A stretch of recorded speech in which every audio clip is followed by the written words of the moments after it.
আসসালামু আলাইকুম। আজকে আমরা কি প্লাস ভার্বের সাথে আইএনজি যোগ করে কতগুলো বাক্য তৈরি করা শিখব। কি প্লাস ভার্বের সাথে আইএনজি যুক্ত বাক্যগুলোর অর্থ হবে চালিয়ে যাওয়া বা কোনো কাজ বারবার বা লাগাতার করা বোঝাবে।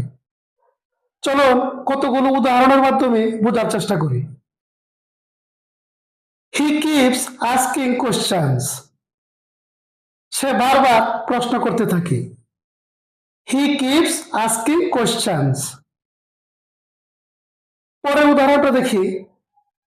She keeps complaining. সে বারবার অভিযোগ করতে থাকে। She keeps complaining. They keep trying again despite failures. ব্যর্থতা সত্ত্বেও তারা বারবার চেষ্টা করতে থাকে। They keep trying again despite failures. He keeps learning from his mistakes.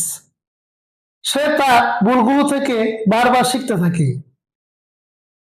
Use to plus ভার্বের প্রেজেন্ট ফর্ম।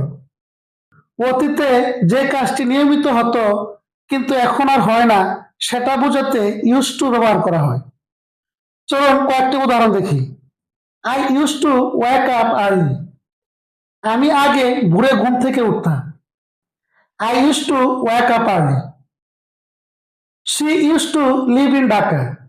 সে ঢাকায় থাকতো। She use to live in Dhaka. They use to play cricket everyday.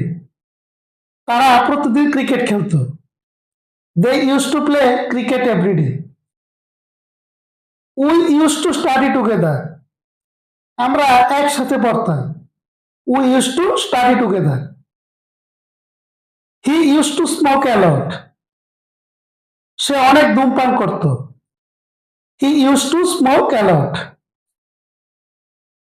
এবার আমরা এই বাক্যগুলোকে subject plus did not use to plus ভার্বের present form বসিয়ে নাবোধক বাক্য তৈরি করব। যেমন I did not use to like coffee. আমি আগে কফি পছন্দ করতাম না। I did not use to like coffee. ঠিক একইভাবে বাক্যের শুরুতে did plus subject plus use to plus ভার্বের প্রেজেন্ট ফর্ম বসিয়ে ইন্টারোগেটিভ বাক্য তৈরি করা যায়। যেমন did you use to live here. তুমি কি আগে এখানে থাকতে। Did you use to live here. এবার আমরা হ্যাভ টু হ্যাজ টু ভার্বের প্রেজেন্ট ফর্ম বসিয়ে বাক্য তৈরি করা শিখব। এই ধরনের বাক্য বাধ্যবাধকতা কোনো কাজ করতেই হবে বা করতে হয় এমন বোঝায়। যেমন you have to follow the rules. তোমাকে নিয়ম মানতেই হবে। You have to follow the rules. He has to attend the meeting. তাকে মিটিং এ অংশ নিতেই হবে। He has to attend the meeting. They have to submit the form today. তাদের আজ ফর্ম জমা দিতেই হবে। They have to submit the form today. She has to cook every day. তাকে প্রতিদিন রান্না করতে হয়। She has to cook everyday. এবার এই বাক্যগুলোকে subject plus do not have to does not have to plus ভার্বের প্রেজেন্ট ফর্ম বসিয়ে নাবোধক বাক্য তৈরি করা যায়। যেমন I do not have to go today. আমাকে আজ যেতে হবে না। I do not have to go today.